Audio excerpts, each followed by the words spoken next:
Bismillahirrahmanirrahim. Assalamualaikum warahmatullahi wabarakatuh. Sebelum kalian nonton, jangan lupa like, subscribe, dan klik lonceng merahnya ya.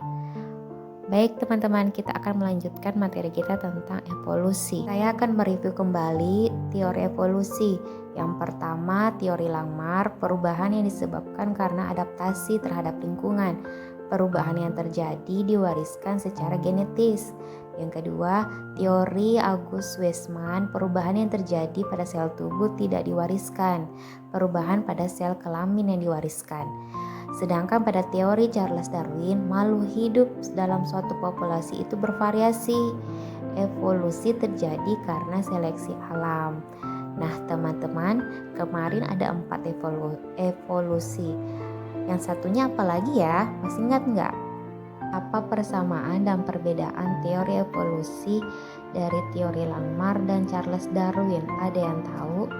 Persamaan antara teori Langmar dan Darwin setuju bahwa kehidupan berasal atau berawal dari organisme sederhana yang sedikit dan berevolusi menjadi organisme yang lebih kompleks dan lebih banyak. Keduanya mengungkapkan bahwa teori evolusi yang bertentangan dengan teori kreasionisme atau teori penciptaan secara spontan yang diyakini orang-orang pada masa tersebut. Adapun perbedaannya dilihat dari pertama konsep spesies, yang kedua mekanisme terbentuknya spesies. Perbedaan untuk konsep spesies, Langmar beranggapan bahwa semua individu dalam spesies yang sama memiliki karakteristik yang identik. Misalkan pada zaman dahulu menurut Langmar semua jerapah memiliki leher yang pendek dan semua gajah memiliki belalai yang pendek. Sedangkan versi Darwin beranggapan bahwa individu dalam spesies yang sama dapat memiliki karakteristik yang berbeda. Misalkan pada zaman dahulu, menurut Darwin ada jerapah yang memiliki leher panjang, namun ada juga yang memiliki leher pendek.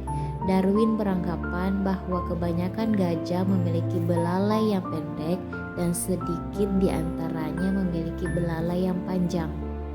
Perbedaan yang kedua yaitu mekanisme terbentuknya spesies. Menurut Langmar, beranggapan terdapat dorongan internal dari individu untuk melakukan evolusi guna memenuhi kebutuhan hidup. Contohnya pada zaman dahulu semua jerapah memiliki kaki dengan leher yang pendek, hampir mirip seperti kuda. Namun sumber makanan mereka berada di pohon yang tinggi, sehingga jerapah harus meregangkan lehernya untuk mencapai daun pada pohon yang tinggi. Berbeda dengan Langmar dengan mempercayai dorongan internal pada individu. Jadi versi Darwin dia mempercayai bahwa evolusi didorong oleh adanya seleksi alam dan bukan keinginan individu. Contoh, Darwin menganggap bahwa jerapah yang berleher panjang, ada jerapah yang berleher panjang dan ada jerapah yang berleher pendek. Sekarang kita masuk ke materi teori asal mula makhluk hidup. Ada yang tahu nggak apa-apa itu? Pertama itu adalah teori abiogenesis.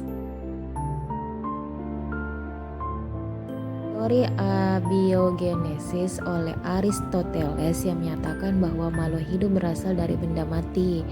Teori ini kemudian dibantah oleh sejumlah eksperimen oleh beberapa ahli seperti Francesco Redi dan Louis Pasteur.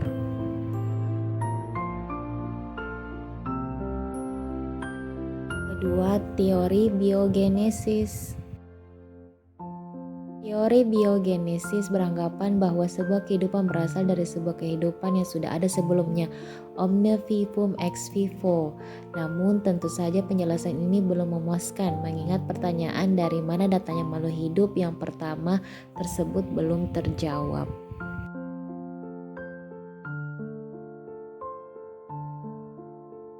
Tiga itu teori urai. Teori ini berpendapat bahwa makhluk hidup berasal dari bahan-bahan kimia melalui radiasi sinar kosmis.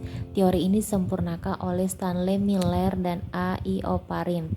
Jadi menurut teori ini makhluk hidup itu berasal dari bahan kimia.